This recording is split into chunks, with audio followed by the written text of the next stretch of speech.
Hey everyone, it's Jill, and if you've ever felt overwhelmed by the constant flow of paperwork in your classroom, I have the tip for you today. It's my inbox and outbox solution. If you're like me and you always had kids coming in at the beginning and end of rehearsals and saying, Miss D, I need another copy of the warm-up.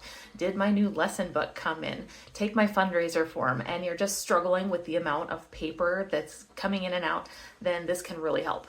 The only things you need to get set up are two well-labeled boxes, inbox, outbox, boxes, trays, whatever you have lying around, some blank paper and writing utensils, a dedicated space in your classroom, and maybe some Post-its. That's it.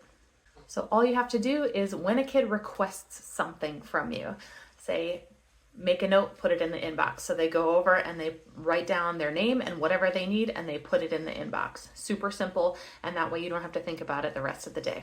Then at the end of the day, or if you're like me, a morning person, and you come in the next morning to get ready for whatever you have coming in that day, then you're going to go through all the requests in your inbox and get those ready for the kids. And when you have that new copy of the lesson schedule, that extra order form, whatever you needed to give them, you put a Post-it with their name on it and put it in the outbox.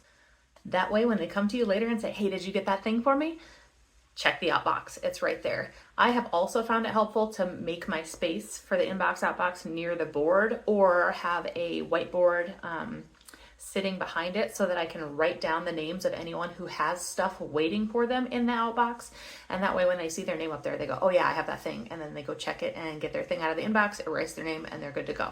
The outbox is also an amazing place for anything that needs to go somewhere else, but you don't have time right now to run it. So if you need to mail a registration or make copies of that schedule or anything else, but you can't run it down to the office right now, put it in the outbox for you to deal with later, and then it'll not get lost in that stack on your desk.